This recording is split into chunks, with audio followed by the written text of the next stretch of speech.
Bismillahirrahmanirrahim. Assalamualaikum. Bertemu kita lagi dalam forum kita pada hari ini yang bertajuk Pengaruh Negatif Media Sosial dalam Masyarakat. Seperti mana yang kita tahu, media sosial pada hari ini telah banyak menjejaskan reputasi kehidupan masyarakat tidak kira usia muda atau tua.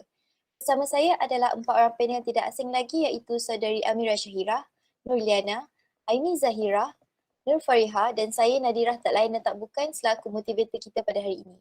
Baiklah, tanpa membuang masa, saya menjemput panel pertama kita pada hari ini untuk menerangkan pengenalan topik kita pada hari ini. Silakan.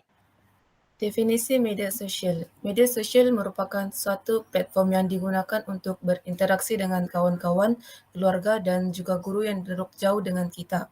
Selain itu, kita juga boleh mendapatkan dan menyebarkan maklumat mengenai isu-isu semasa melalui media sosial. Memandangkan sekarang ini kita dalam musim pandemik, murid-murid dan guru-guru tidak dapat hadir ke sekolah. Disebabkan itu, dengan adanya media sosial, murid-murid dan guru-guru boleh menjalankan kelas atau membuat pembelajaran secara atas talian dengan menggunakan media sosial yang sesuai seperti Telegram, Google Meet, dan sebagainya. Dengan ini, saya serahkan kembali kepada moderator.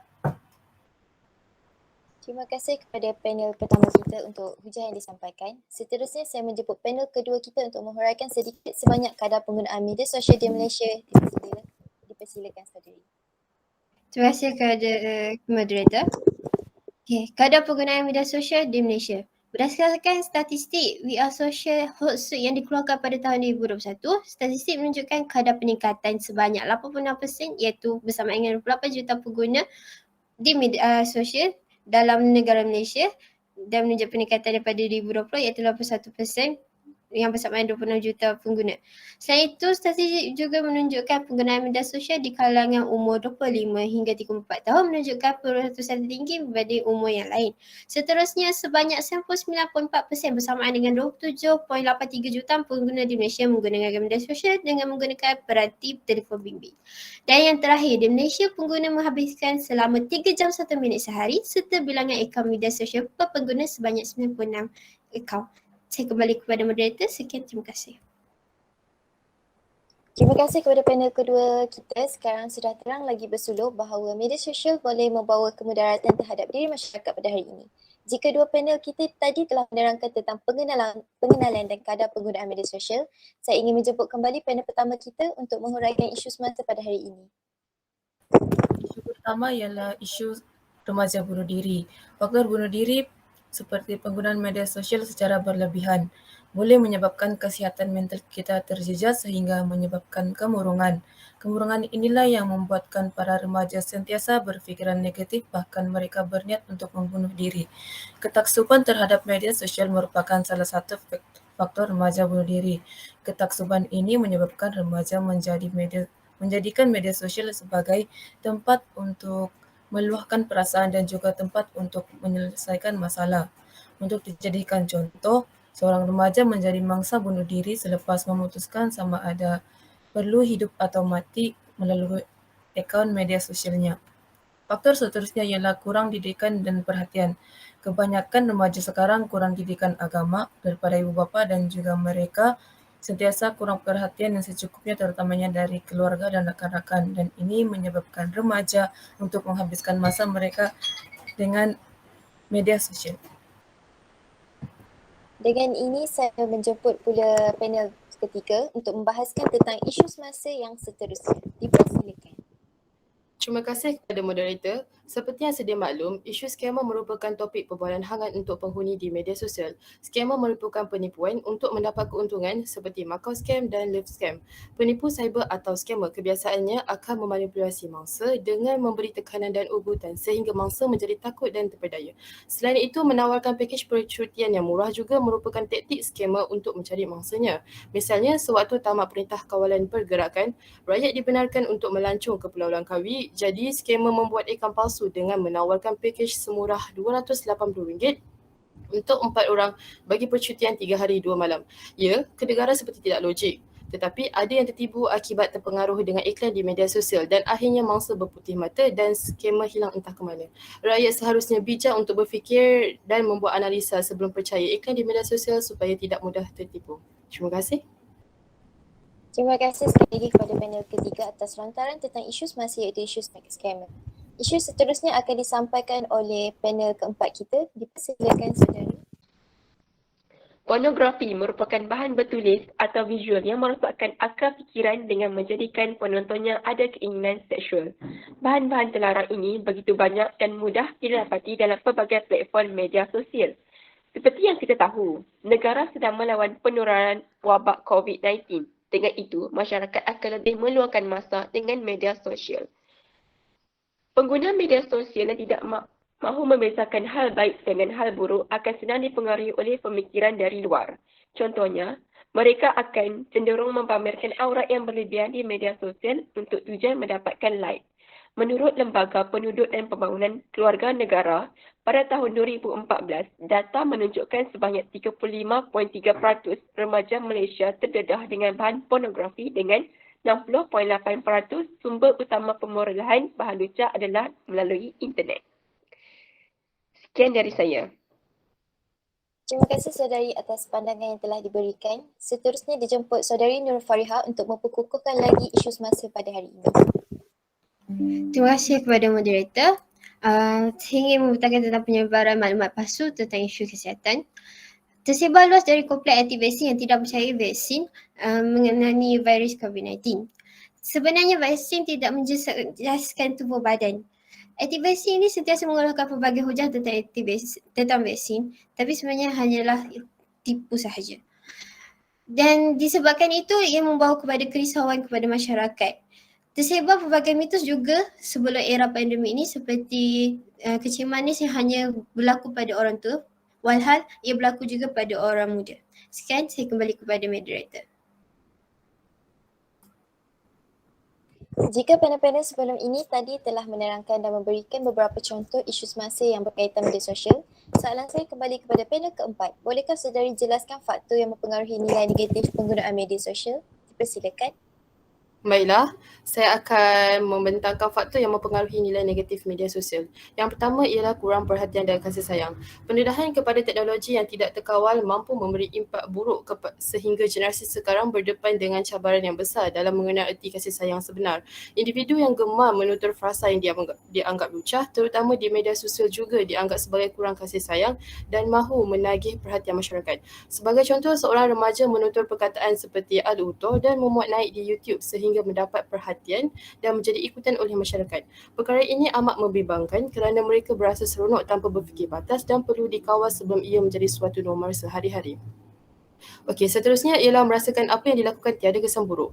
Berfikiran secara matang dan kritis dapat menyelamatkan individu dari terjebak dengan pengaruh negatif di media sosial. Hal ini kerana proses pembentukan kepribadian manusia dipengaruhi oleh elemen ilham, khususnya persekitaran di media sosial pada masa teknologi zaman sekarang. Misalnya seperti netizen memberi kecaman di media sosial dengan melontarkan kata-kata yang tidak langsung mencerminkan peribadi orang Islam. Tidakkah mereka sedar hal ini mampu memberi tekanan kepada orang yang menerima kecaman? Kita sewajarnya memberi moral support dan menegur dengan baik, bukan dengan kecaman. Dan yang akhir sekali ialah perasaan ingin tahu. Perasaan ingin tahu itu merupakan sebuah lumrah untuk setiap manusia, akan tetapi apabila perasaan ingin tahu yang tinggi kepada sesuatu yang buruk boleh mendatangkan mudarat serta memaisungkan akidah. Penyalahgunaan internet menyebabkan pendedahan yang buruk seperti ketagihan membeli barangan atas talian boleh mempengaruhi kehidupan seseorang. Sebagai contoh, paparan iklan dipamerkan di media sosial seperti penjualan produk kosmetik yang muncul di setiap iklan media sosial yang dilihat oleh pengguna maupun sengaja atau tidak sengaja membangkitkan rasa ingin tahu dahulu di dalam minda dan seterusnya sehingga mempunyai keinginan untuk membeli produk yang diinginkan. Hal ini menyebabkan pembaziran yang merupakan suatu amalan buruk kerana manusia tidak kenal erti bersyukur. Terima kasih. Terima kasih saudari. Berdasarkan ulasan yang telah disampaikan oleh semua panel, media sosial ada kalanya memberikan kesan positif kepada masyarakat, namun begitu ada segelintir masyarakat yang menyumbang kepada kesan negatif. Kesan pertama yang boleh kita perhatikan dari media sosial adalah membuang masa. Media sosial adalah medium yang sangat mudah untuk masyarakat kita membuang masa. Ini memberi kesan negatif kepada pelajar yang masih belajar. Menurut kajian, pelajar hari ini lebih cenderung membuang masa di media sosial berbanding belajar yang menyebabkan ibu bapa bimbang tentang pendidikan pelajaran mereka. Selain itu, aksi ganas yang telah ditayangkan di media sosial seperti di Instagram, Facebook dan WhatsApp telah mempengaruhi masyarakat terutamanya remaja untuk mencuba aksi ganas ini tanpa memikirkan kesan yang akan datang. Bukan itu sahaja, Kesan negatif media sosial terhadap tingkah laku remaja ialah remaja mudah terdedah kepada pornografi, remaja terdedah kepada video yang tidak beretika dan memandangkan tayangan video sedemikian adalah sangat lemah. Video ini boleh membahayakan tingkah laku mereka. Isu ini perlu dipandang serius kerana video yang tidak beretika ini akan memudaratkan akhlak dan tingkah laku anak muda pada masa depan. Selain gejala di atas, terdapat juga pengguna media sosial ini yang terjerumus dengan penipuan cinta dalam talian atau penipuan cinta yang bertujuan untuk memperdaya mangsa dan mendapat kawan daripada mangsa melalui pujukan dan ayat cinta untuk memperdaya mangsa. Akhir sekali, lazimnya perkara utama yang dikaitkan dengan teknologi media sosial ini adalah untuk menyampaikan maklumat sehingga boleh menjadi mulut ke mulut atau fitnah yang berrasa ataupun berita palsu bertujuan untuk merendahkan maruah satu pihak dan memburukkan pihak yang lain. Dalam konteks Islam, menyebarkan maklumat fitnah adalah lebih besar dosanya daripada membunuh. Seterusnya, saya menjemput saudari Liana untuk membincangkan kaedah mengatasi pengaruh negatif media sosial. Dipersilakan. Terima kasih kepada moderator. Antara kaedah yang boleh diguna pakai oleh ibu bapa adalah ibu bapa perlu mengawal masa penggunaan anak-anak di media sosial. Tetapkan masa yang sepatutnya dan jika lebih masa, tutup rangkai internet sebagai hukuman. Ibu bapa juga perlu mengambil tahu kenalan anak-anak di media sosial. Banyak anak-anak yang lari dari rumah mengikut kenalan yang hanya dikenali di media sosial. Ada juga kes ditipu oleh awang hitam yang akhirnya terpaksa berhabis wang yang banyak akibat ditipu. Penerapan pendidikan agama yang cukup juga amatlah perlu agar anak-anak tahu menjaga batas pergaulan antara lelaki dan perempuan dan bagi mengelakkan kepada unsur penzinaan. Yang kedua adalah peranan sekolah ataupun institusi. Kadang-kadang ibu bapa amat sibuk dengan kerjaya masing-masing dan tidak sempat mengambil tahu perihal anak-anak mereka. Para guru atau kaunselor perlu memupuk nilai-nilai murni terutamanya dalam hal penggunaan media sosial zaman kini. Subjek pendidikan sivik dan agama perlu ditekankan kepentingannya oleh para guru agar anak-anak didik mereka sempurna akhlak dan tidak terjebak dalam hal-hal negatif terutamanya dalam media sosial. Yang ketiga adalah peranan kerajaan.